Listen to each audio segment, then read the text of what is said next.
In this video, I want to talk to you about chop saws. I've touched on those before earlier in the course, but the purpose of this video is to give you insights so you can buy one intelligently and with confidence if it makes sense for you. So this is one of my chop saws. This is a big one, and I happen to have it mounted in a stationary way. It's mounted in this cabinet, which has a fan in it, so it sucks the dust down. That's a custom thing, and it doesn't really have to do with what I'm talking about now. But this is what I would call a full-size chop saw. I mean, it gets its name because of the chopping action. Right? The wood sits here. I'll be giving you a demonstration in a minute. The wood sits here, and the whole blade and motor assembly chop down when it's spinning to cut the wood. Now, this saw also happens to be what they call a sliding compound chop saw, or miter saw is another word for it. And that's because the whole thing can move like this. So it can cut quite wide material. That's where the whole sliding thing comes in. Sliding is not really an accurate term to use on this particular model. This is unique in that it has a kind of hinged articulation going on here. And that's how it slides back and forth. Most of the sliding saws slide on rails, maybe one big rail or two smaller rails. Sometimes it's three rails. I like this saw because it doesn't have the rails. I could not use a saw with rails in this place because the rails stick out fairly far behind, and I just don't have the room there. But the claim to fame is wide cutting capability. So that means at least a 2x12. You know, some of them can cut up to around 13 inches wide. Part of that's because of the sliding action, and part of that is because of the large blade. This would be a 12-inch diameter blade on here, which is all part of why it's such a large capacity machine. Now, as with all chop saws, this can swivel. So it's an angle tool, and you can see the angle scale here. So that's 0, which means it cuts at 90 degrees. So 0 deviation from the 90-degree cut. It's got, like I said, like all chop saws, it's got positions that kind of automatically click. And these positions are the kinds of positions that a person might want, like 45 degrees. There's other weirder looking angles here. 22.5 is half of 45, but these other ones like 35.3, you know, why would we want that? Why would we want 31.6? Well, the reason is because for cutting crown molding up near the top of a room can be cut flat, but in order to get the angles right up at the ceiling, sometimes you have to do some funny business down here with obscure sounding angles, depending on the kind of crown molding you're using.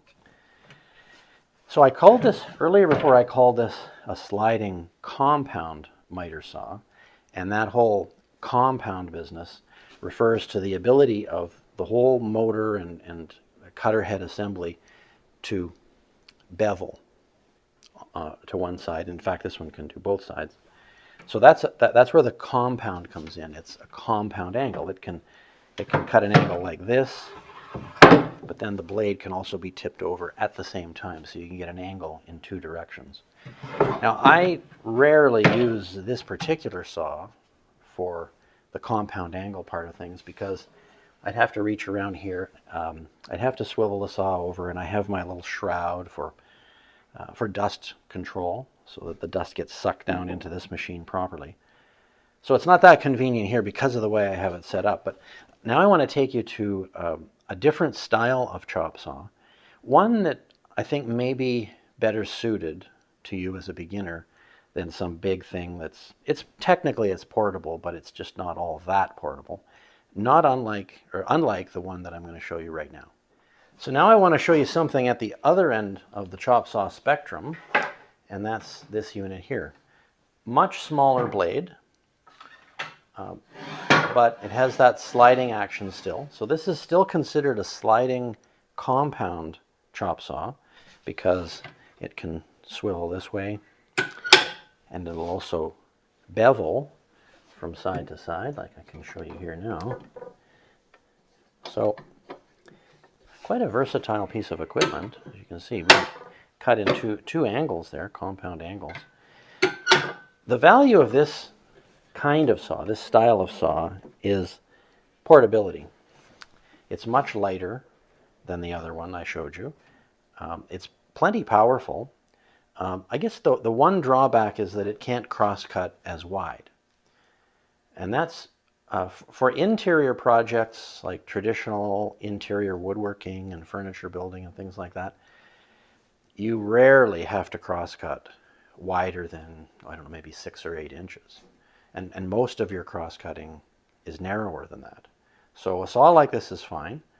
The smaller the saw, of course, is less expensive, so you can save some money there too. But it still works fabulously well. Now this particular saw happens to be cordless too. And most of the small saws aren't cordless. DeWalt has an excellent cordless small sliding compound miter saw like this one. And it's sort of surprising how many cuts you can get from a battery too. And this comes back to the lithium-ion battery technology that has really revolutionized the cordless tool scene. So let me just make a cut here. I want to show you kind of the main advantage of a chop saw, and that's accuracy and smoothness of cut. So let me just do a quick cut here for you.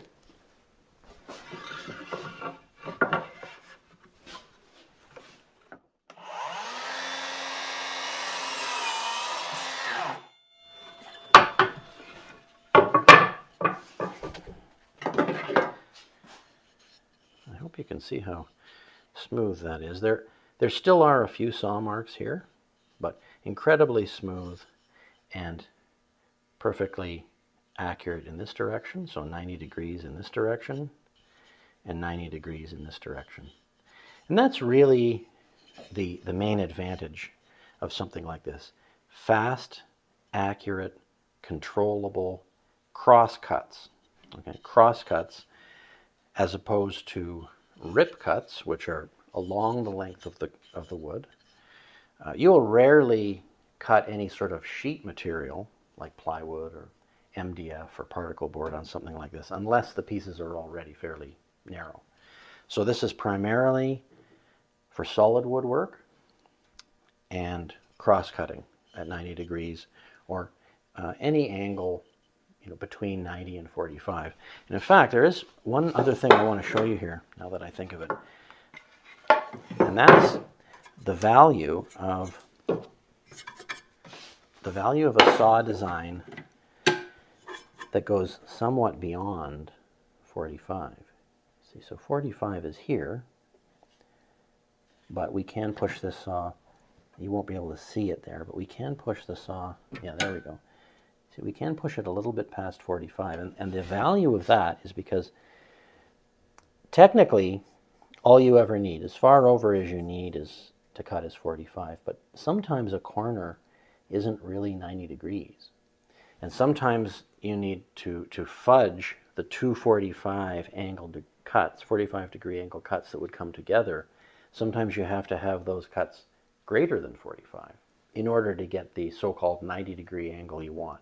If you're fitting some wood to kind of an unusual situation, something that maybe should be square but isn't square. So that's why they make these so that they go beyond 45. And let's just take a quick look over at the other chop saw. I think that one goes to 55 if I remember, and that's quite an advantage. So actually I was wrong here. If you come over and take a look, we don't have 55 degrees of miter angle. We've got 60. We can flop this thing over 60 degrees from square. No wonder I like this saw so much. It's always done well for me. I should mention too that this saw and the previous one that I showed you both slide, or they move back and forth to increase the width of wood that you can cut. But if you're interested in absolute accuracy, so a saw that's where the blade's not going to wobble and everything is rock solid, all else being equal, the non-sliding versions of these saws are a little more stable. As I said, all else being equal, a little more stable, because there's just less of a mechanism to introduce some movement. See, this has got this sliding mechanism here, and it's a fine saw. I've never run out of any accuracy capacity on this, but for people that do trim installation, especially wide pieces of trim, they usually like the non-sliding model because there's no side-to-side movement at all. I mean, if I lean on this one way or the other, you see, I can move the blade a little bit. That's what I'm talking about. With a non-sliding model, there's just one big fat hinge point. It just chops down. There's no sliding, so there's a lot less, well, just less stuff to wiggle. Now, just as I'm finishing up, I just want to show you something purely out of interest. There is a whole class of chop saws that are meant for metal, not wood.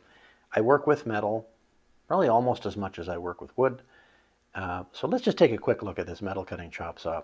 I have got it set up. I'm ready to do some cuts, and so you can see how the other side lives, so to speak. So this is my metal cutting chop saw. It can't be used interchangeably for wood, and the reason is because the blade spins much more slowly. It's about 1750 RPM, and a wood cutting chop saw is about twice as fast, about 3500. This one came from the factory with an abrasive wheel, so a grinding wheel, and it would cut by grinding the metal away, but I like to use these carbide blades. It's actually meant for cutting ferrous metal. It cuts it faster and with less sparks than the abrasive wheel, and so that's what I use most of the time. I'm working on a metal project right now, and I've got this chunk of angle iron here. I'll just make a cut. You can see how it works, and maybe you might want to get into metalworking one day.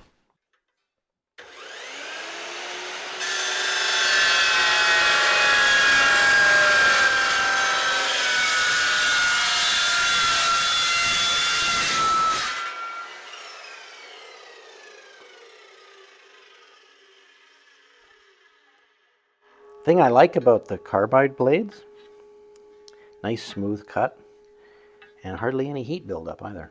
So there you go, the world of chop saws.